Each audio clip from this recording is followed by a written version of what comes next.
Yes. Welcome back, people, to CC Sports Lab. Yeah, man, where I get witty. Right now, I can't believe it's just unbelievable. It's like in the middle of the night, them say like a thief in the night. Both players were traded. Luka Doncic being the franchise player of the Dallas Mavericks. AD being the 1-2 punch with LeBron James. Possibly could have been the future franchise player of the LA Lakers. AD being 31.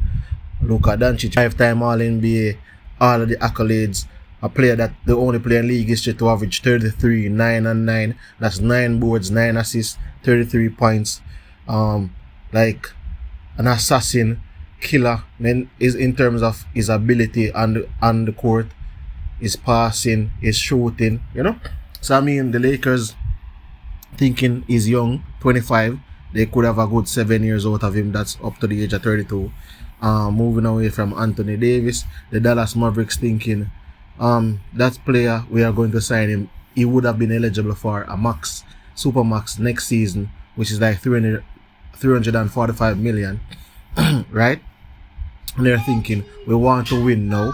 We don't want to wait until the next 2-3 years. Like, even though we went to the finals, going to the finals and not winning is not really a great thing. It's a good thing to get to the final, but not winning is like a dagger in the heart. Like, so I think the franchise is thinking we want to win. They have Kyrie Irving, who is an all-world guard as well. So I think having Kyrie Irving, they took a chance and saying, you know what, we need some help in defense. If we bring in Anthony Davis, we have Gafford and Lively, who they did not give up in the trade. So they still have Gafford and Lively, who can play the center. AD will be able to transition to the 4 like he wanted to. So, I mean, the Dallas Mavericks, they could say they have won in the short term in this deal. A next good 4 years out of AD.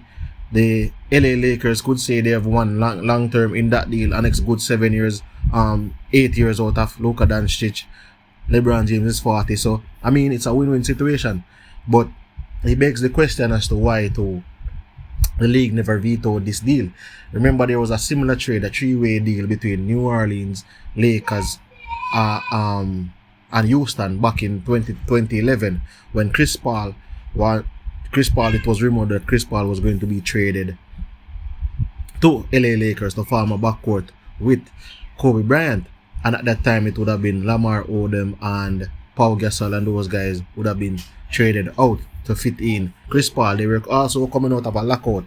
At the time, the New Orleans Hornets were owned by the NBA, and it was said that Mitch Kupchak, Genie Boss at the time, they were saying that Mitch Kupchak did not inform David Stern, who was the then commissioner, of the said trade, and so it was vetoed. But Chris Paul gave a different reason as to why it was vetoed. But I will let you know what David Stern said first. David Stern said, in the course of the weekend, we thought we could redo the deal. We really thought that Houston would be ready to part with Kyle Lowry, and we had a trade lined up for Odom that would have gotten us a good first round draft pick. Not we, but my basketball folks. But Mitch Kupchak at the time panicked and moved Odom to Dallas. So the piece wasn't even there for us to play with at the time. So that was it just about what was good for the then New Orleans Hornets. That was what David Stern, the then commissioner, said. But Chris Paul went and said, I actually called David Stern one night and was at dinner.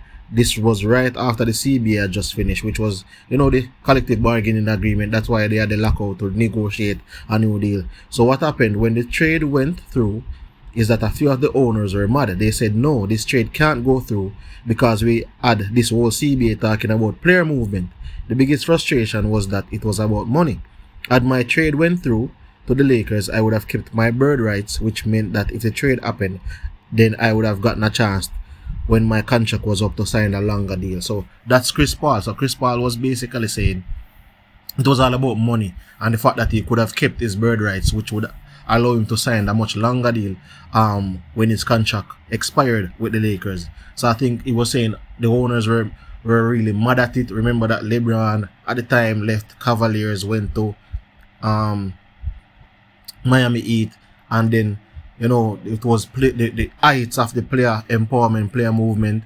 But I'm wondering if because at that time it was like a player like Chris Paul wanting to control his destiny, and with everything that is going on with Jimmy Butler now, you have to wonder if the NBA owners and the GMs, they want to take back control of dictating the terms for our players. Therefore, a trade like this, it was between like the NBA, the ownership of the NBA franchises and the GMs just making this trade without necessarily AD wanting to go to Dallas or Luka wanting out of Dallas and into the Lakers. So they just made that trade.